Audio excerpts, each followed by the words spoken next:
jemi rikthyer në fakt në këto minuta informative dhe do të flasim pak për pjesën e turizmit dhe kur themi për turizm ne kuptojmë gjithmonë shifrat pozitive të cilat përgjatë viteve të fundit mbarte edhe vendi ynë, por jo vetëm kaq sepse duket se për pjesën e turizmit janë edhe influencer apo emigrantë apo edhe njerëz të cilët jetojnë jashtë vendit dhe punojnë për të sjellë sa më tepër turizëm. Po cila është ura lidhëse midis pjesës së turizmit në Shqipëri dhe jashtë vendit? Një prej agjensive quhet Albanska Riviera, është pikërisht një agjenci e krijuar nga një vajzë që jeton në Suedi, ajo quhet Jetmira Muçaj dhe do të jetë vetëm mua drejt për së drejti në këto minuta për ta njohur më tepër këtë biznes i cili patjetër synon të jetë në të mirë të vendit tonë duke folur pjesën turistike. Jetmira, të përshëndes dhe të falenderoj që të kam drejt për së drejti në Albykej.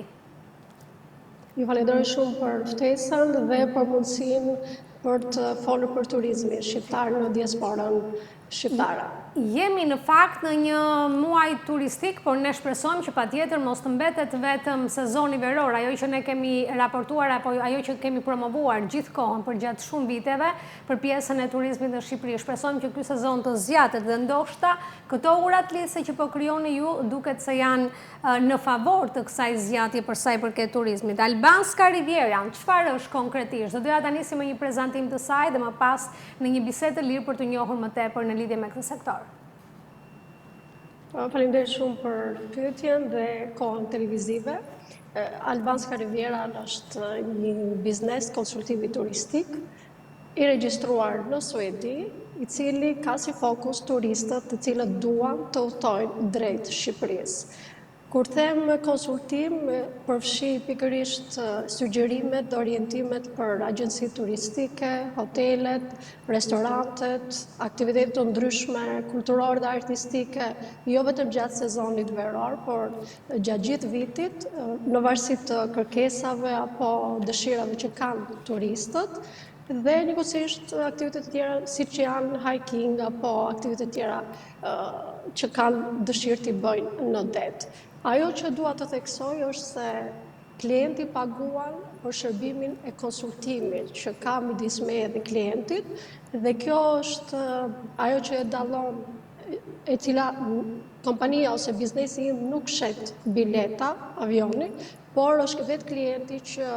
vendos se cilën kompani apo cilën agjenci turistike cilën unë i sugjeroj, ata vendosin vetë. Mënyra e kontaktit që ka çdo turist është faqja zyrtare e biznesit tim www.albanskariviera.se dhe faqja zyrtare info@gmail.albanskariviera.se. Jetmira, si lindi kjo ide? Personalisht juve në fakt unë jam duke intervistuar një kolege, do ta them kështu, sepse ju në profesion jeni gazetare. Kështu që po për te gazetarisë gjithmonë mbajmë ato pjesën e dëshirave edhe për profesionet e tjera. Besoj që gazetar ndoshta përpiqet për t'i bërë gjitha dhe në këtë rast mendoj që në pjesën e gazetarisë po promovon pjesën e turizmit shqiptar.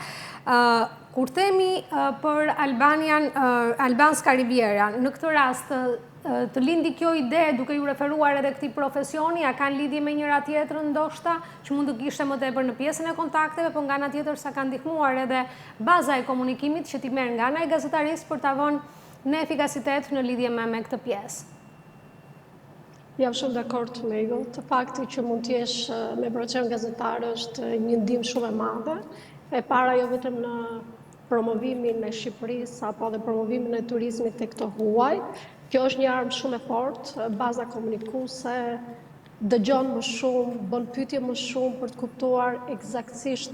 çfarë dëshiron dhe çfarë kërkon klienti. Po edhe kjo fakti që profesioni gazetarisë më ka ndihmuar edhe me miq, edhe me kolegë, edhe bashkëpunimet, që të më japin forcë që ky biznes të ketë më shumë hapësira promovuese, jo vetëm si biznes, po besimin dhe sigurinë që kanë jo vetëm si gazetarë, por edhe si drejtuese e biznesit Albanska Riviera në Suedi. Ne dim të paktën ne të dyja, por sigurisht edhe publiku i gjerë që Shqipëria tashmë është e njohur për pjesën e turizmit dhe kjo është një gjë e mirë për të cilën ne patjetër që jemi krenar, po flasim të paktën për gjithë shqiptarët të cilët jetojnë jashtë kufive të saj, ata që e ndjejnë edhe më tepër. Në këtë rast, nëse një turist, po e themi, apo nëse një shtetas, po e cilësoj në këtë rast por patjetër që do të marrë emrin turist në momentin që ai do të vendosi që të vizitojë Shqipërinë. Një turist suedez do të ketë dëshirën për të ardhur dhe për të vizituar Shqipërinë për të bërë një gjë ndryshe, qoftë një weekend, qoftë apo edhe ditë më tepër.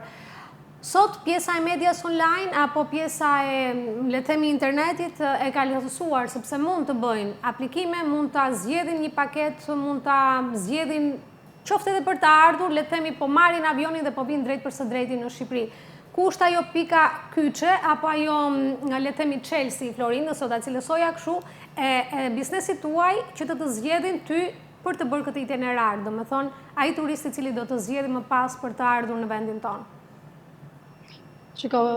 si pas eksperiencës time, kam pasur shumë turistë suedez të cilët i kam orientuar drejt Shqipërisë dhe kanë lutuar nëpërmes një plani personal që kanë pasur dëshirë për të eksploruar Shqipërinë, duke filluar që nga kompanitë ajrore, hotelet apo restorantet, po është më vërtet është një pyetje të cilën unë ja kam bërë vetes në momentin që kam vendosur të hap një biznes në Suedi. Pse duhet klientët të besojnë mua në një botë virtuale ku informacioni është jashtëzakonshëm, ku ti vetëm me një klikim mund të marrësh çdo gjë që kërkon, po përgjigjja është kjo. Biznesi im është një biznes i cili është i regjistruar në Suedi, çfarë do të thotë që Suedia kërkon standarde shumë të larta që të pranoj ty për të regjistruar si biznes. Kam një diplomë e cila është marrë në Suedi për drejtim biznesi. Kam punuar me shumë projekte të Bashkimit Evropian, që do të thotë që kam eksperiencë në mënyrën se si funksionon turizmi dhe kam një mentor i cili komunikoj dhe diskutoj për kërkesat dhe si biznesi im do të rritet dhe çfarë mund të bëjmë më mirë për turistët të cilët duan të vizitojnë Shqipërinë, por ajo që e bën unike është pikërisht fakti që unë nuk e ndërtoj besimin nëpërmes rrjeteve sociale, i përdor si mënyrë promovimi dhe për të informuar, por për mua ka shumë rëndësi komunikimi direkt me klientin për të kuptuar eksaktësisht çfarë dëshirash dhe çfarë kërkon të eksploroj në Shqipëri për të bërë një plan të detajuar mbi dëshirat dhe kërkesat që ka. Dhe ky guid, nëse mund ta them, e bëj në gjuhën angleze edhe në gjuhën suedeze. Në varësi të fiks kësaj përgjigje që sapo më dhe, është edhe pyetja e radhës, sepse patjetër që më lidhet kjo përgjigje me atë çfarë kam në mendje për të thënë në këto momente. The një konsultim i drejt për drejt është gjithmonë ai që është pika më e mirë, domethënë e referimit për pjesën e turizmit. Duke qenë se merr konsultime të drejt për drejta, në këtë rast patjetër që merr anët pozitive, por sigurisht që pjesa e turizmit ne dihet dhe e dim tashmë që ka edhe anët e errta, po themi, apo nuk do doja t'i quaja negative, po i cilësoj të errta për shkak të pjesës, ndoshta sepse ne duam patjetër që turizmi të ndryshojë dhe të jetë gjithmonë të ketë një impakt sa më të mirë. Konsultimi i drejt për drejt me atë që ti merr, ajo, domethënë, ajo shprehia e tyre për sa i përket pjesës së vizitës që ata ndajnë në Shqipëri. Në këtë rast, është diçka pozitive, apo ka edhe anët e errta që ata tregojnë dhe çfarë mund të ndryshojmë në këtë drejtim? Domethënë, a merr një, le të themi që a bën një, në këtë rast pas një konsultimi mund të shkruash diçka, mund të jep një formë ditari, domethënë se çfarë po ndodh me Shqipërinë dhe turizmin e vërtet? Për të rritur pak tek pyetja e parë, pse rrjetet sociale apo mediat sociale janë pak skeptike, është sepse sipas eksperiencës time kam pasur klientë të cilët kanë rezervuar hotele në një, nuk dua t'i përmend emrin, ndër kompanitë më të mëdha të rezervimit dhe janë referuar fotove. Po në momentin që kanë shkuar atje, ka qenë një realitet komplet ndryshe. Domethënë, ajo që është faqen rrjetet sociale dhe ajo që shikon në realitet, ndoshta mund të jetë absolutisht ndryshe dhe është vështirë të besosh. Por sa i takon turistëve të cilët unë i kam konsultuar dhe sugjeruar për udhëtimet në Shqipëri, qoftë në Sarandë, qoftë në Vlorë, në Durrës, në Valbon apo dhe në Thet, ata ka një vlerësim të jashtëzakonshëm për sa i takon natyrës, detit, diellit, mikpritjes, gastronominë, por kanë edhe vretje të cilat për mua janë një lloj Unë jam origjinë nga Tropoja dhe ne kemi si traditë veriore që vlerësimet i bëjmë në publik, ndërsa kritikat sy me sy. Unë kam një raport dhe një listë të detajuar me gjitha gjëra që ne mund të përmirësojmë për zhvillimin e turizmit, të cilët turistët më kanë adresuar në bazë të një pyetësori që unë bëj, qoftë ministror, qoftë zyrtar, dhe ajo që dua të them është që Shqipëria ka nevojë për përmirësime, por këto do të diskutoj me persona që janë përgjegjës, qoftë në Ministrinë e Turizmit, operator turistik, apo agjencitë e tjera turistike. Pyetja është e drejtë për drejtë, çfarë nevoje kemi ne për ndryshim në këtë drejtim? Po ta bëj ty personalisht, qoftë si gazetare, qoftë edhe si drejtuese një biznesi që është mjaft i rëndësishëm në uratlise të turizmit. Cila është ajo gjëja që ne duhet përmirësojmë, mendon ti? Sepse në këtë rast edhe juve ju vlen, po patjetër që edhe publikut edhe nga ana tjetër neve si shqiptar. Gazetarët ndoshta i kushtoj shumë vëmendje imazhit, por do doja që buxheti i qeverisë shqiptare të mos shpenzohej për një marketing kombëtar apo ndërkombëtar me shifra marrëdhënëse, por do doja që këto investime të ishin të fokusuara më shumë tek shërbimi profesional. Kur them shërbim profesional, ne kuptoj që ata që menaxhojnë apo ata që shërbejnë të kenë një shkollë profesionale, të shkëmbejë kultura midis shteteve europiana, apo në Amerikë, apo Kanada, për të përmirësuar bazën, përpara se të shkosh tek imazhi mediatik. Të vim te pjesa personale, të vim te pjesa personale. Albanska Riviera do të mbetet vetëm një biznes që është në kuadër, domethënë në atë rrethin katror të pjesës së turizmit, apo ndoshta le të themi që nëpërmjet kësaj logoje ti ke ende dhe projekte të tjera të cilat mund të krijojnë nëpërmjet këtij emri, por të sjellësh edhe një gamë të gjerë, po flasim në pjesën e sektorit të biznesit, gjithmonë në bashkëpunimin që është midis dy vendeve. Faleminderit shumë për pyetjen. Në fakt, nga që është faza fillestare e zhvillimit të biznesit tim, unë kam parë shumë, po flas faktin që ka shumë shqiptarë që jetojnë në Suedi dhe shumë suedez të cilët janë të interesuar për Shqipëri, nuk janë të interesuar vetëm për sa i takon planifikimit të pushimeve në Shqipëri, por janë shumë të interesuar edhe për të investuar në Shqipëri. Ka pasur që kanë investuar në zona bregdetare, siç është Tale, Shëngjin, Sarand, Vlorë, por janë shumë të interesuar edhe për të blerë shtëpi. Arsyeja është sepse po të krahasosh nivelin ekonomik të Shqipërisë ose standardet që krijohen në Suedi, e shikojnë si një mundësi shumë të mirë investimin strategjik në Shqipëri. Dhe kjo është e vërtet, sepse jo më larg se 2 ditë më parë Instat ka dhënë edhe statistikat ku duket se numri i personave të cilët kanë zgjedhur për Shqipërinë për të jetuar është mjaft i lartë krahasuar në një, le të themi, në një krahasim të 2 viteve të mëparshme. Kështu që besoj që edhe në këtë drejtim jam shumë e sigurt, por kur flasim për pjesën e këtij biznesi turistik, e shikon me po të njëjtin ritëm dhe po të njëjtën dëshira apo kërshëri edhe në vitet e ardhshme? Duke referuar fakti që jetojnë në Suedi, suedezët kanë një plan për çdo gjë, qoftë plan ditor, javor, mujor, vjetor. Në fakt edhe unë kam një plan të tillë, po do doja që më shumë të flisnin klientët të cilët bashkëpunojnë me mua, partnerë që bashkëpunojnë për mua për punën time, se sa të flisja unë. Ideja është që biznesi im të mos operojë vetëm në Suedi, po i drejtohet gjithë atyre të cilët kudo në botë, të cilët duan të udhtojnë drejt Shqipërisë, mos zgjedhin konsultimin nëpërmes meje që të kenë një planifikim më të detajuar dhe personal për udhëtimet e tyre, që mund të jetë besim, mund të jetë siguri, mund të jetë pa diskutime dhe një lloj sigurie kur ti vendos për të udhëtuar në një vend të cilin thjesht e ke parë në foto dhe nuk është se ke informacion të detajuar. Jetmira, një drejtuese e një agjencie turistike, ku i bën vetë pushimet? Kjo është paksa personale. Pikërisht kjo është ideja që unë kam hapur biznesin tim, sepse ka që në vitin 2023 që unë kam udhëtuar, përveç se në Valbon dhe Thes, që jam nga Veriu, jam nga Tropoja, i eksploroj më shumë dëshirë, kam bërë në Sarandë, Vlorë, Durrës, dhe aty, pavarësisht se atyre kam qenë thjesht në porsion e gastarisë, aty ka lindur dhe ideja, pasi kam takuar shumë suedez, të cilët nuk e njihja dhe i kam pyetur se çfarë mund të përmirësojmë, çfarë ju pëlqen dhe cilat janë ato problematika që ju do donit që unë ti përmirësoj për turistët suedez. Dhe nga një projekt ide, pastaj lindi një projekt biznesi, i cili qeveria suedeze ka miratuar dhe unë jam shumë krenare për këtë. Dhe në kuadër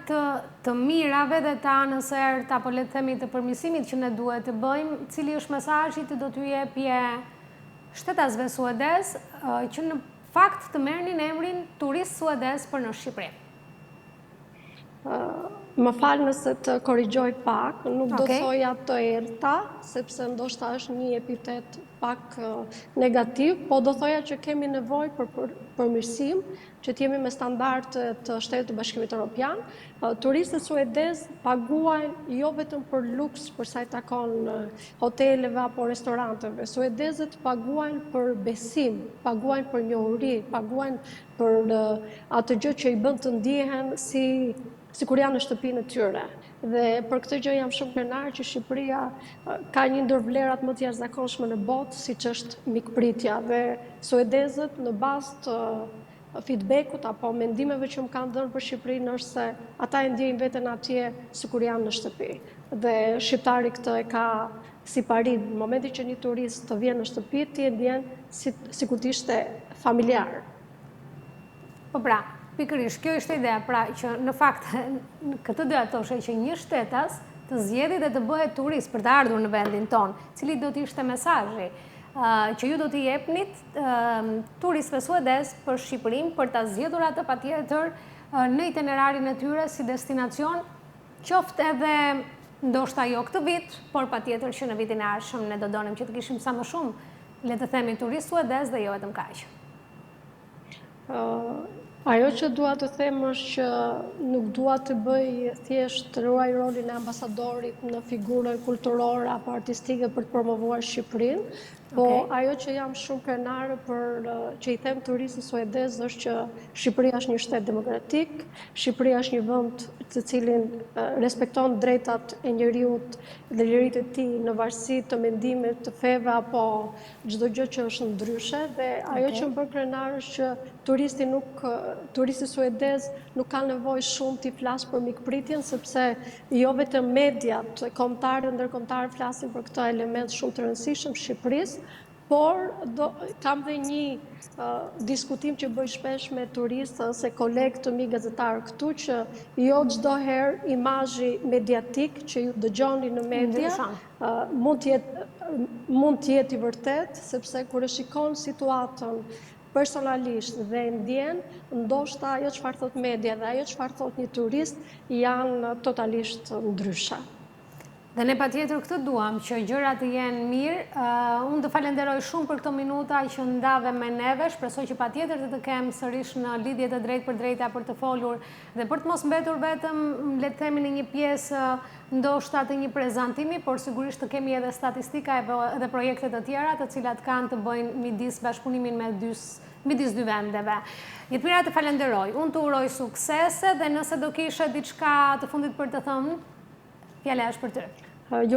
Ju falenderoj shumë për kohën televizive dhe për sa i takon statistikat që kam bërë që nga fillimi i biznesit deri tani, kam të gjitha në një raport, por siç thash, statistikat në Suedi janë eksakte dhe të sakta, që shumicë e rasteve bëjnë një balans për të parë nëse statistika që thonë Instati në Shqipëri dhe statistika që i kam nëpërmes biznesit tim, a janë reale apo janë të ndryshme. Sepse për mua një klient nuk është thjesht një shifër për siguruar të ardhurat e mia. Për mua një klient është sikur të ishte një pjesëtar i familjes, edhe pse ka blerë shërbimin tim, unë ndjej kënaqësinë për të komunikuar që nga momenti që udhton në Shqipëri deri në momentin që kthehet, duke pyetur se si mund të ndihmoj më shumë dhe çfarë mund të bëj që udhtimi yt të jetë i paharrueshëm në Shqipëri. Ne shpresojmë që të kesh sukses dhe sigurisht sukses të ketë edhe vendi ynë për sa i përket pjesës së sektorit të turizmit. Të falenderoj që ishe drejt për së drejti. Mirë, shikues të nderuar, falenderit dhe juve që na keni ndjekur në këtë intervistë, e cila sigurisht i përket atij sektori që është mjaft i rëndësishëm të paktën sot për sot në vendin tonë. Ju falenderoj, ju uroj një ditë sa më të këndshme.